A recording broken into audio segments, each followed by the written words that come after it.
Ya, listo, ahora sí, comenzamos. Bueno, chicos, buenas tardes con todos. Eh, Primero, disculparnos por el tema del ambiente. No ha sido algo fácil para su delegado conseguir un ambiente más para estas horas. Y bueno, yo apoyando el tema de su gastritis hoy día también, para variar. Bien, vamos a continuar con el tema de la exposición. Ahora toca el tema de tiroiditis, que es la otra contraparte también. Bueno, ya le hemos visto el tema de hipertiroidismo, hipotiroidismo. Es casi algo similar en relación a cuadros infecciosos, tanto de vía bacteriana, viral o de tema autoinmune. Entonces, va a ser casi un recordar de lo que habíamos hecho en la clase pasada, va a ser un poco más rápido, más sucinto, pero esperemos que se pueda entender. Bien, dentro de la tiroiditis lo que vamos a tener es que la tiroiditis es un cuadro inflamatorio básicamente de la glándula tiroidea, ¿no? Se va a darse en varios cursos. Puede ser un curso agudo, perdón, subagudo, agudo o crónico y dependiendo de los tiempos también. Entonces, lo vamos a dividir en esas tres fases, ¿no? Es tres fases, en la fase subaguda, aguda y la crónica. Bueno, su etiología va a depender también de muchos otros tiempos, de otros factores, la causa autoinmune, en su gran mayoría la tiroiditis de Hashimoto, clásicamente, que está relacionado con este tipo de enfermedades de tipo autoinmune, asociados a tipo viral, infecciosos, sean bacterianos, virales, que es lo que se puede dar, asociados a temas farmacológicos, en este caso la miodarona, que es una de ellas, que puede dar tanto hiper como hipotiroidismo y posteriormente también puede dar un cuadro de la tiroiditis. El posparto también es otra complicación porque generalmente se crean anticuerpos entre el producto y la madre y genera destrucciones o lisis de algunos órganos o glándulas diana en este caso, que es la tiroides, ¿no?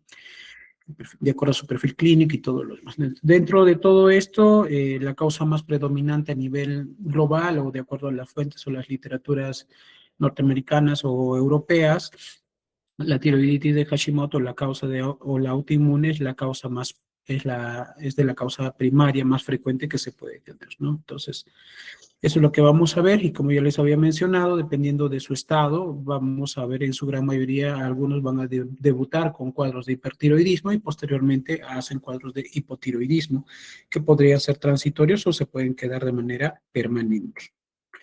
El cuadrito lo que muestra básicamente son toda la clasificación de las tiroiditis, como ya les había mencionado, la de causa autoinmune, que es la más frecuente, la más predomina a nivel global, y luego vamos a tener las de causas subaguda, y está relacionado también con si son indoloras o dolorosas, ¿no? Entonces, la de causa indolora, que es la que se va a dar posparto, que es también autoinmune, las subagudas dolorosas, que está relacionado generalmente a cuadros infecciosos, ya sea de tipo viral o bacteriano, que pueden hacer cuadros de absceso, inclusive, ¿no? Entonces, eso pueden llegar a drenar y causan mucho dolor. La tiroiditis de Riedel, que es básicamente una esclerosis, el tejido alrededor de la glándula, lo que va a hacer es que se va a esclerosar, se va a poner rígido, bastante intenso, y eso es lo que va a generar las molestias. Otros tipos asociados por radiación, generalmente cuando hay una enfermedad de Gray-Basildon y el tratamiento que se le da es yodo radiactivo, y lo que va a generar es que va a llegar mucho yodo radioactivo a la glándula tiroidea y lo que va a generar es este cuadro de hipotiroidismo bastante intenso y luego puede generar también un cuadro de tiroiditis porque hay una inflamación, ¿no? La sarcoidosis es una de las patologías que puede estar, es un gran enmascarador de todas las enfermedades, al igual que la tuberculosis, y pues también es parte de la etiología que podemos tener. Dentro de las etiologías, como ya le habíamos mencionado, la causa autoinmune es la más frecuente, la más de mayor predominio. La Hashimoto está a la cabeza, que representa más del 50% de este tipo de enfermedades. La enfermedad de Graves-Basedon también está relacionado, posparto, esporádico o indoloro, que también puede llegarse a aparecer. La de causas infecciosas, bueno, de las etiologías infecciosas, como ya estoy mencionándola, la causa viral, puede ser bastante dolorosa y las de tipo bacteriana por su mismo patología o degradación de las bacterias que pueden generar mucho absceso, ¿no? Y pueden llegar a supurar. y es más que obvio que va a generar mucho dolor. Entonces, eso es otra de las causas más frecuentes de las causas infecciosas. Dentro de los farmacológicos, la amiodarona a la cabeza, como es la que se va a generar también en cuadros de hipertiroidismo, el litio que se utiliza más, bastante como estabilizadores de membrana, que se utiliza más en temas psiquiátricos, interferones, las interleuquinas que se utilizan, que es más, lo utilizo yo en mi práctica clínica diaria porque utilizo interferón, interleuquina, inhibidores de punto de control como son el sorafenib, el atezolizumab, el bevacizumab, el rituximab y otro tipo de tratamientos que utilizamos para bloquear el ciclo celular, para que no se crea mitosis, y también es parte de esta patología, es porque generalmente estos inhibidores de punto de control que es que hacen inflamación de la glándula tiroidea y viene a generar tiroiditis. Y dentro de mis controles es que tengo que perfilar perfilar el TSH, el T3 y el T4 libre. Entonces, estos pacientes también se puede evidenciar por causas medicamentosas, ¿no? Fibrosis, la tiroides, que es lo que generalmente ya les había mencionado, que es bueno, prácticamente se fibrosa toda la glándula y tiene dificultades para poder hacerlo. Según el dolor, las dolorosas, bueno, ya las infecciosas, subagudas, traumáticas, inducidas por radiación. Aunque la radiación no da mucho dolor, lo que hace es quemadura de toda la piel y toda la glándula, y son quemaduras de tipo solares, ¿no? O sea, cuando se van a la playa o están en la calle y están insolados y el sol llega bastante a la piel y hace unas quemaduras solares, entonces algo similar son las radiaciones. Las indoloras, autoinmune, posparto, inducido por algunos fármacos también que podría estar presente. Según su curso clínico, vamos a tener la aguda, que es generalmente bacteriana, subaguda la granulomatosa en su gran mayoría, de tipo viral, la de tipo crónicas, que vamos a tener ahí las autoinmunes, ¿no? La de Hashimoto, la posparto, las esporádicas indoloras, las iatrogénicas y las que generalmente se utiliza para manejar antiarrítmicos, ¿no? Como la bidarona, que es uno de los medicamentos que le encanta utilizar mucho a los cardiólogos. Dentro de la epidemiología que podemos ver, acá tenemos causa más frecuente del hipotiroidismo, que es el de Hashimoto, que es la de mayor frecuencia. Le sigue la enfermedad de Gray-Basedon, que es también otra causa de hipertiroidismo autoinmune, y la ingesta de yodo, ¿no? Como la clase pasada estamos mencionando, la alta ingesta de yodo también nos puede dar un aumento de la incidencia de la enfermedad de Gray-Basedon.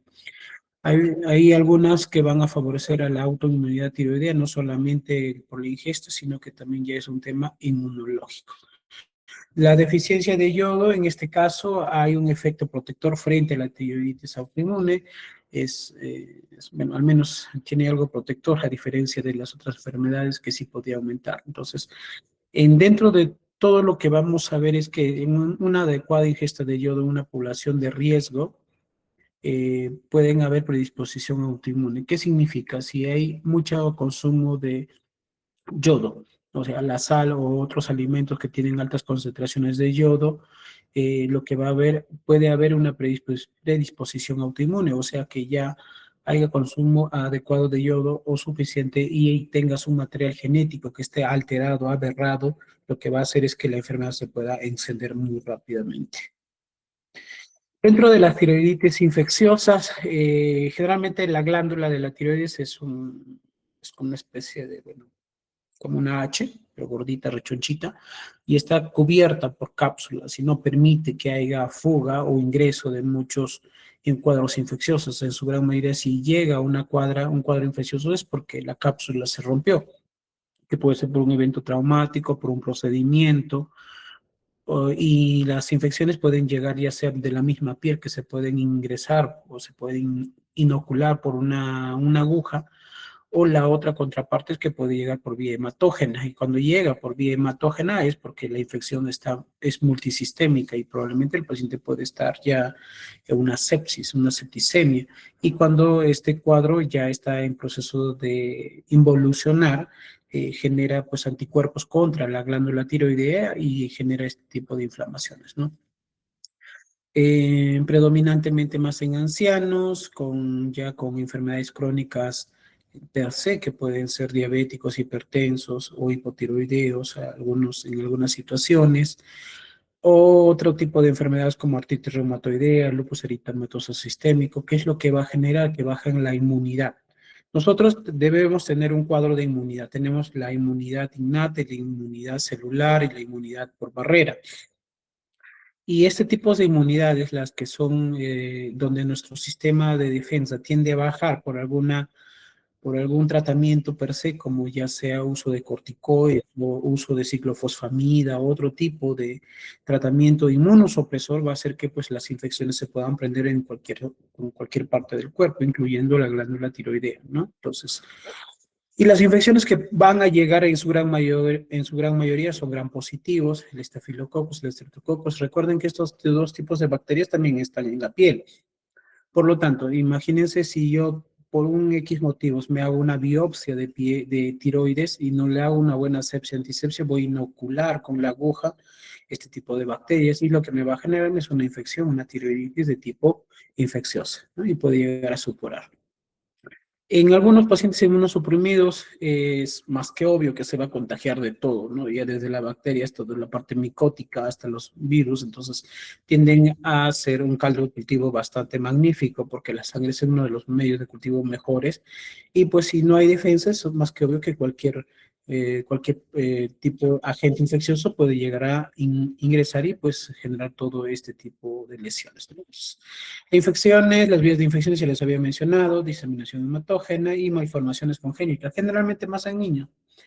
A veces hay malformaciones congénitas que hace que pues haya un conducto entre la glándula tiroidea y la vía respiratoria, entonces genera eso y pues la vía respiratoria es más que obvio que está contaminada y eso se va a inflamar y genera estos cuadros infecciosos a repetición. La tiroiditis asociada por radiación básicamente es después del tratamiento de una enfermedad de Gray-Basedon o un bocio multinodular o un bocio nodular tirotóxico en el cual hay mucha liberación de T3, T4 y genera el hipertiroidismo. Entonces el tratamiento per se que se le va a dar en un primer momento puede ser quirúrgico o radiación o el yodo radioactivo. Lo que va a suceder es que cuando se le da este tipo de tratamiento se va a inflamar. No es más que obvio, no se inflama todo porque va a eliminar todas las células y hay una degradación de todas las células o el matriz folicular y lo que va a generar es un cuadro inflamatorio. Y al generar un cuadro inflamatorio, pues me va a darme todos estos cuadros de tiroiditis asociados al tratamiento yodo radioactivo o radioterapia. La radioterapia, bueno, aquí está como primeramente causa tiroiditis, luego posteriormente va a generar hipotiroidismo porque elimina todas las células de la glándula tiroidea, o al menos si es focalizada, pero igual va a generar cuadros de hipotiroidismos posteriormente, ¿no? Entonces, el yodo radioactivo después de la enfermedad de Gray-Basedon puede ocasionar dolor intenso también, generalmente entre el séptimo y el décimo día post-tratamiento. Recuerden que la glándula de tiroides, como lo había mencionado, tiene una cápsula y es una cápsula que no se expande, que está ahí rígido, y cuando se le da tratamiento como radiación, lo que hace es que mueran las células y se generan liberaciones de interleuquina, tanto la 6, la 2, factor necrosis tumoral alfa, y lo que va a generar es inflamación. Y al haber inflamación y como esta cápsula no se expande, ¿qué es lo que va a generar? Presión. Y al haber presión genera dolor. Entonces, por lo tanto, generalmente este tipo de pacientes van a presentar dolor entre ese rango de tiempo, ¿ya? Bueno, eso es lo que se va a presentar en la tiroiditis asociada a radiación. Subagudas, ya pasamos a las subagudas. En acá vamos a tener asociados a cuadros respiratorios altos. ¿Qué pasa si es que somos propensos a tener cuadros respiratorios bastante frecuentes? También nos va a dar este tipo de alteraciones o las famosas alergias de los pacientes que tienen malformaciones anatómicas a nivel de las vías respiratorias o de las fosas nasales o de los cornetes y son propensos a presentar cuadros infecciosos. Y por ahí también puede llegar rápido la glándula tiroidea generando anticuerpos y lo que va a generarme es una tiroiditis subaguda asociado a este tipo de anticuerpos. Entonces, y es también la que puede presentarse más frecuentemente y hay veces es subdiagnosticado. La sospecha es, en su gran mayoría, es viral, que es lo que va a estar en el cuadro respiratorio, porque la gran mayoría de las infecciones respiratorias que nosotros tenemos es de cuadro viral, es poca la bacteriana, pero de todas maneras están asociadas. Los adenovirus, la coxsackie, la influencia, el hechovirus, a veces estas son generalmente más en pacientes pediátricos que se podrían presentarse con mayor cuadro de intensidad, tanto en los adultos que lo podríamos controlar, pero esto más genera patologías de vía respiratoria alta en los niños, ¿no? Respuesta inflamatoria por mecanismos inmunológicos postviral, pues más que obvio, el virus se mete a cualquier parte del organismo, mete su material genético dentro de la célula, se combina con el ADN de la célula y replica el material genético. Y al generar este aumento de material genético va a haber una respuesta inflamatoria propiamente del sistema inmunitario y lo que me va a generar es destrucción tanto de las células buenas como de las células malas, porque es una agresión y por lo tanto a veces este sistema inmunológico no reconoce adecuadamente a las células buenas y destruye células buenas. Entonces eso es lo que se llama un mecanismo inmunológico post-tratamiento viral, ¿ya? Hay una fuerte relación genética con los anticuerpos de leucocitos humanos, que generalmente son proteínas que están expresadas encima de la célula son proteínas que están entre la célula, tienen un material intracelular y extracelular y que son las responsables de que puedan presentar a las células T citotóxicas o las células a las natural killer, con el objetivo de que la reconozcan y que esa célula está infectada, está aberrada, está mutada y que pues lo pueda venir las células T helper, que son las asesinas naturales, y se las coman, las devoran, las destruyen. Pero en este caso se expresan demasiado por el simple hecho de la infección y genera que pues la enfermedad se vuelva mucho, mucho más crónica o que pues pueda presentar estos cuadros de tiroides. Entonces, es un cuadro ya de defecto genético, de malformaciones que podríamos presentar en el material genético y me va a generar estos cuadros asociados con la tiroiditis aguda. Dentro de las características, para hacer tal vez un poquito la diferenciación, más adelante también lo voy a mencionar, de la tiroiditis aguda y la tiroiditis subaguda, podemos ver, bueno, el cuadro de la tiroiditis aguda está más asociado a cuadros respiratorios previos. Si es un cuadro respiratorio que puede ser bacteriano o viral, o en su gran mayoría virales, es más que obvio que va a presentar fiebre, ¿no? Hay sensación de alza térmica o fiebre per se.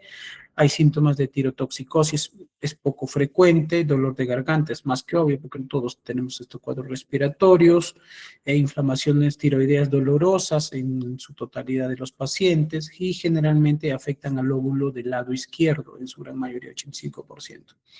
Dolor a la palpación, es más, te tocas la garganta, puede estar bastante doloroso, hay una zona eritematosa con zonas de inflamaciones, hay lo clásico, ¿no? Rubor, tumor, dolor, calor.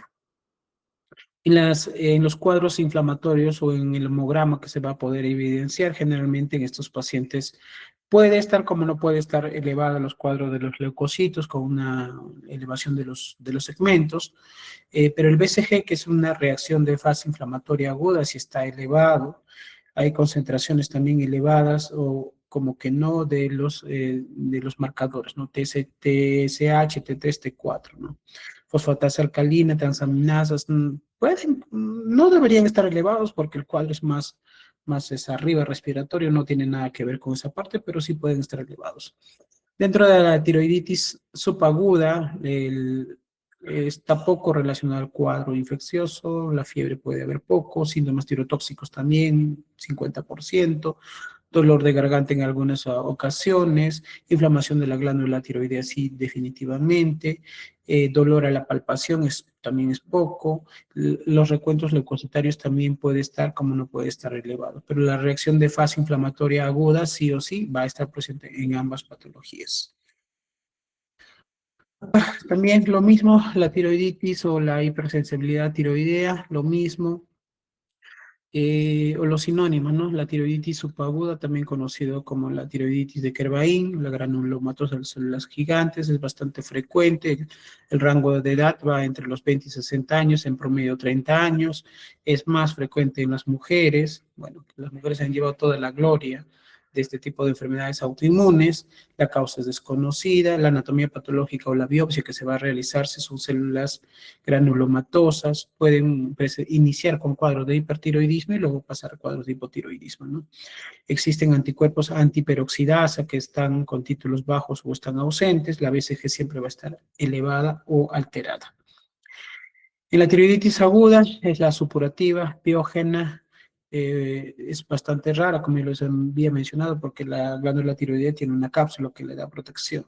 Desde ahí inicio, entre los 20 y 40 años, aquí sí hay una relación de 1 a 1, puede dar tanto a varones como a mujeres, la causa es infecciosa, hay absceso por sí, porque es un cuadro infeccioso, o sea, es piógeno, es bacteriano que puede estar ahí, va a generar degradación, muerte de las células o de las células leucocitarias que van a ir a eliminarla, va a generar absceso, y en su función tiroidea es generalmente eutiroidea. El anticuerpo antiperoxidasa está ausente, el BCG también está elevado. La de radiación es poco frecuente, generalmente es porque lo hacemos nosotros como médicos. De inicio, en su gran mayoría, 40, 20, 50 años es un rango bastante considerable porque generalmente se puede llegar a presentar por las patologías de hipertiroidismo, por la enfermedad Gray-Bachelor, ¿no?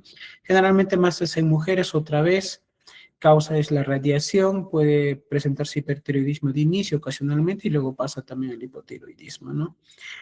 Su BCG va a estar normal, su anticuerpo antihiperoxidasa va a estar presente también. Entonces, por otras causas de hipotiroidismo, las iatrogénicas, las que nosotros realizamos por eventos traumáticos o por procedimientos que se le puede realizar como una biopsia, es poco frecuente, edad de inicio en todas las edades, acá no hay, rango es más en mujeres, otra vez se lleva la gloria, la causa más es un evento traumático por la venopunción que se le puede realizar, o la punción, perdón, hacia la glándula tiroidea, ¿no? Entonces, su BCG va a estar normal, no tendría por qué estar alterado porque es un procedimiento, no es un reactante de fase aguda.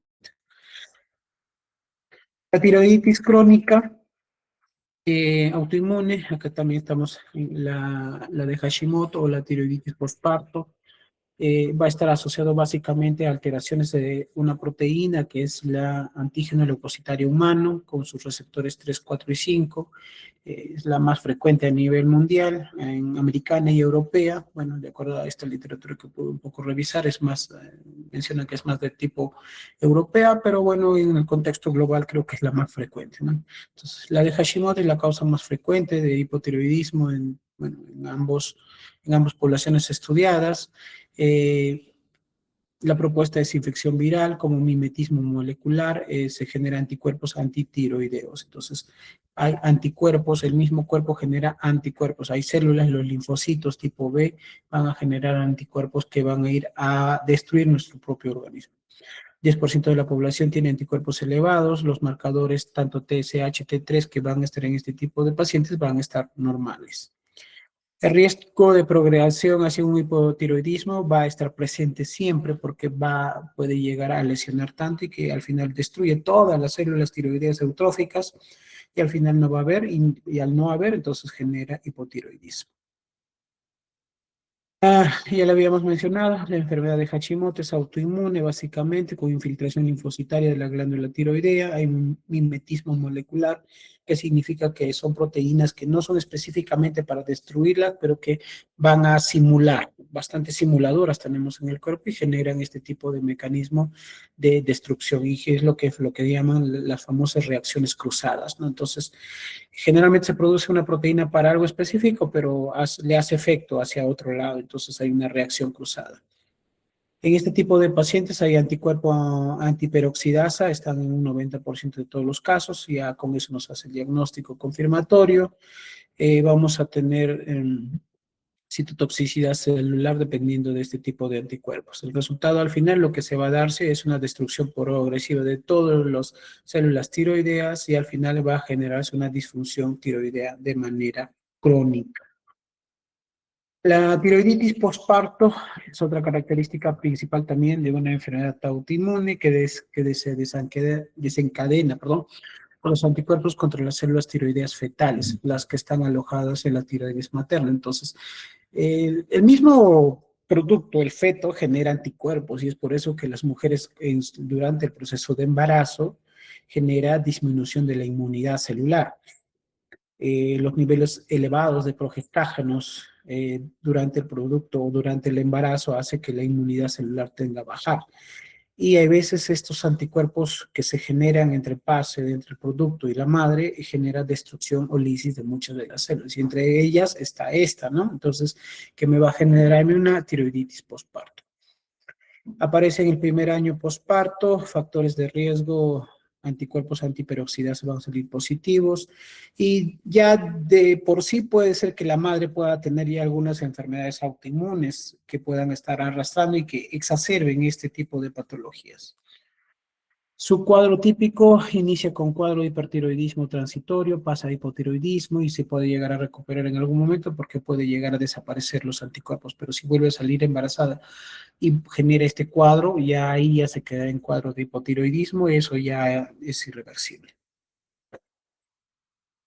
Los inducidos por fármacos, en su gran mayoría asociados a amiodarona, tratamiento antiarrítmico de preferencia o de elección que utilizan muchos de los cardiólogos, que sí se va a generarme una laceración, una destrucción por generación de anticuerpos contra la glándula tiroidea. El litio, hay aumento de la liberadora, bueno, el TSH, va a generarme bocio porque se genera mucho liberación de TSH y va a ir donde la glándula y la glándula, al no haber suficientes células para captar estas proteínas y no hay suficientes receptores, me va a generarme bocio. Los inhibidores de tirosinquinasa, como les había mencionado, son medicamentos que se utiliza bastante, al menos para el tema oncológico, para cáncer, tanto como cáncer para las leucemias como para los cánceres de hígado, tipo sorafenib, que es un medicamento, un TKI, de preferencia para cáncer de hígado con hepatitis B, que es una zona endémica aquí en la región, entonces es un medicamento que lo utilizo como caramelo, yo, al menos en mi especialidad, y que pues indudablemente me va a generarme cuadros de tiroiditis y una disfunción tiroidea, tanto del TSH, T4 y T3. Otros medicamentos que utilizo bastante son los inhibidores de punto de control, los famosos checkpoints que se utiliza para controlar el ciclo celular y no se genere la famosa mitosis celular y no se reproduzca o no se replique, para controlar la enfermedad como son las neoplasias, el nivolumab, que es un medicamento que utilizo bastante tanto para cánceres gástricos, melanomas, que se utiliza el pembrolizumab para cáncer de mama, para cáncer de cervix, cáncer de pulmón, el ipilimumab para cáncer, para melanomas, atezolizumab para cáncer de hígado. O sea, son medicamentos que se utilizan bastante para las neoplasias de mucha frecuencia aquí en la región y que me va a generarme también tiroiditis asociado a los puntos de control.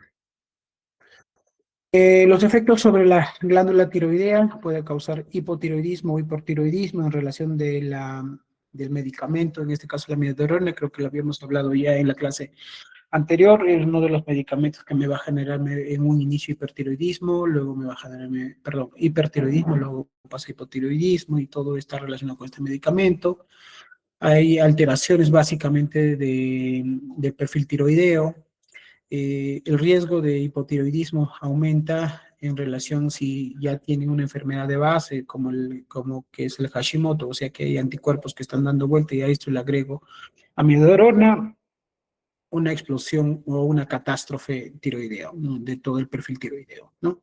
En pacientes embarazadas también, porque ya va a haber, ya hay anticuerpos que me está generándome, pero el cuerpo mismo lo puede exacerbar, lo puede disminuir, lo puede mitigar, pero si le agrego a esto otro medicamento, con este caso la amiodarona, pues es más que obvio que se va a repotenciar, ¿no? Es lo que llamábamos cuando llevaron farmacología el sinergismo, ¿no? Entonces puede generar este tipo de patologías. Los mecanismos de la amiodarona, el efecto es antitiroideo del yodo, que me va a generar hipotiroidismo, hipertiroidismo tipo 1, hay aumento de la síntesis y liberación de las hormonas, de tanto del TSH, T4, T3, el hipertiroidismo tipo 2, el tiroiditis destructiva, liberación de T3, T4 preformados inicialmente. Entonces, son la fisiopatología del medicamento que me va a generar.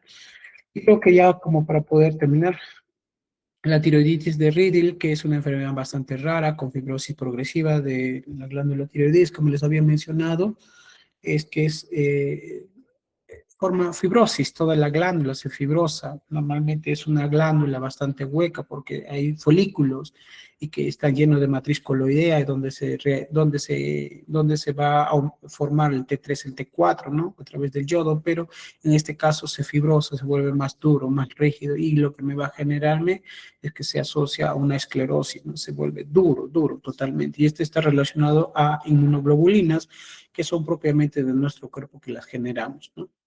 Puede estar localizada en un solo órgano o puede ser multisistémica, puede ser fibrosis de un solo órgano o multiorgánica. En su gran mayoría, al menos con esta enfermedad, es multiorgánica.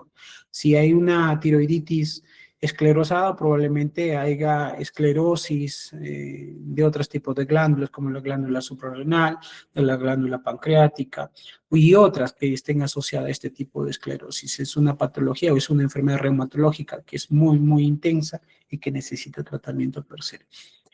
La presentación, la tiroides se vuelve bastante pétrea, dura, adherida a estructuras vecinas, y los síntomas, como está en el cuello, al volverse rígida, tracciona, retrae, jala todas las estructuras vecinas, y lo que me va a generar es disfagia, disnea, disfonía y todo este tipo de patologías que está relacionado con las cuerdas vocales. Las manifestaciones clínicas ya de por sí de la tiroiditis, en un primer momento van a haber dos fases. La fase 1, hay una tirotoxicosis transitoria que puede estar causada por una tormenta o una fuga de este tipo de hormonas que van a dañar la glándula, puede durar entre 1 a 3 meses. Los síntomas clásicos de un cuadro de un hipertiroidismo, ¿no? Taquicardia, palpitaciones, intolerancia, bóceos. En algunas enfermedades se pueden presentarse de manera menos grave o menos severa, como la enfermedad de Graves-Basedow. Hay una pérdida de peso marcada rara en este tipo de pacientes. Generalmente cuadros con hipertiroidismo tienden a bajar de peso bastante rápido, pero en acá es un poco raro. Evolución variable, no todos los pacientes cursan con ambas fases. En tiroiditis postparto, el 25% puede generar tirotoxicosis, mientras que el 50% puede hacer hipotiroideo, es un cuadro de hipotiroideo, ¿no? Pero la otra fase, la fase intermedia, que es una fase de supuesta normalidad, entre comillas, supuesta normalidad, un eutiroidismo breve que puede ir 1 a 2 meses nada más. Y luego va a pasar a la fase de hipotiroidismo, que esto puede llegar a durar hasta 1 año. Entonces, por lo tanto, si hablamos de una tiroiditis asociada a cualquiera de las causas, estamos hablando de una enfermedad de aproximadamente 1 año como mínimo y puede llegar hasta 3 años. O se puede generar o se puede transformar a un cuadro de un hipotiroidismo crónico. Los síntomas clásicos de un cuadro de hipotiroidismo: fatiga, dificultad para concentrarse, estreñimiento, intolerancia al frío. Es quienes inician, bueno, en quienes iniciaron la tirotoxicosis, el hipotiroidismo es más leve o es más corto en los casos que debutan directamente con el cuadro de hipotiroidismo, ¿ya? Entonces, si el paciente debutó básicamente con hipertiroidismo, el cuadro del hipotiroidismo va a ser mucho más rápido. Entonces, son manifestaciones o características que podrían presentarse. Ya como para poder terminar, el cuadro de diagnóstico, el perfil bioquímico en fase tirotóxica, vamos a ver el T4 libre y el T3 libre aumentados, y el TSH es más que obvio que está bajo, ¿no? En su cuadro de la fase de hipertiroidismo. La relación de T3, T4 es menor al 20%. Normalmente el T4 debería ser más, es el 80%, y el T3 es el 20%, pero acá se invierte estos papeles y hay más relación. Entonces, refleja la liberación de la hormona almacenadas, a diferencia del Graves-Basedow con T3 preferentemente elevada. El diagnóstico, indudablemente, con los autoanticuerpos, el antiperoxidasa positiva en su gran mayoría, y vamos a tener también anticuerpos que activen los receptores del TSH. No es grave, pero favorece al diagnóstico de tiroiditis. Entonces, vamos a tener esos dos anticuerpos que se pueden medir y sí nos pueden dar ya el diagnóstico. Dentro de los diagnósticos vamos a tener las imágenes y la captación de yodo radioactivo, baja o indispensable en la fase tirotóxica, se puede utilizar, pero generalmente no se utiliza. Las ecografías tiroideas va a depender mucho en qué fase de la tiroiditis va a estar. Si está en su fase de hipertiroidismo, se puede se va a poder ver o va a ser una glándula normal, si está en la fase normal, o en la hipotiroidea, poca perfusión. El flujo Doppler disminuido porque o estar en la fase normal o en la fase hipertiroidea, pero en la fase hipertiroidea sí puede estar aumentado este tipo de flujo. La recuperación va a ser lenta, hay aumento del TSH, la captación de yodo o el Doppler puede normalizarse o incluso puede llegarse a elevar. Entonces a veces es contradictorio con lo que uno se está acostumbrado a ver. La fase de hipotiroidea, bueno, en este caso el TSH va a estar elevado y el T4 va a estar bajo, ¿no? Hipotiroidismo, ¿no? Es lo clásico que ya habíamos hablado. El pronóstico ya, para ver, hay una recuperación variable, va a depender mucho de de qué cuadro primero ha sido, si ha sido una infección aguda, perdón, si es una tiroiditis aguda, subaguda o crónica, es muy variable, mucho depende mucho de de la etiología y cómo va a ir evolucionando paulatinamente. El hipotiroidismo crónico hasta el 50% evoluciona a hipotiroidismo permanente. Entonces, o sea, de 2, 1 va a llegar sí o sí a hipotiroidismo permanente. Mayor riesgo de hipotiroidismo permanente cuando hay títulos altos de anticuerpos antiperoxidasa. Creo que esto lo estoy repitiendo, otra vez repitiendo. Y el que se dio cuenta, chévere. El que no, que siga durmiendo. Recuerden que el diagnóstico, los títulos altos de anticuerpos antiperoxidasa es indispensable para hacer el diagnóstico, ¿ya? No hubo fase de tirotoxicosis previa también, es un mayor factor de riesgo, el hipotiroidismo inicial fue más intenso, entonces hay que ver todo esto. La recurrencia postparto, la tiroiditis postparto reaparece un 70% en embarazos posteriores. Otra vez, pues volviendo a repetir lo mismo de esto, o sea, ya les he dicho, si un paciente en un primer momento sale embarazada y tiene cuadro de tiroiditis postparto autoinmune, puede llegar a ser eutrófico, sí, y sus manifestaciones tienden a demorar entre 1 a 2 años. Pero si vuelve a salir embarazada, lo que va a pasar es que va a ver otra vez a estos autoanticuerpos y va a generar destrucción y lesión de la glándula y por lo tanto va a generar más recurrencia y puede llegar al hipotiroidismo posteriormente.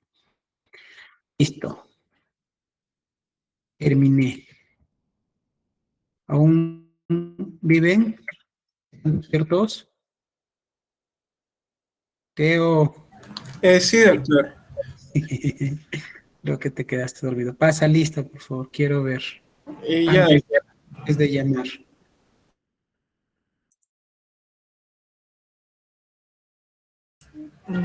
bueno chicos, pase de lista final. Andía Palomino. Presente, compañero. Ya. Anjosa.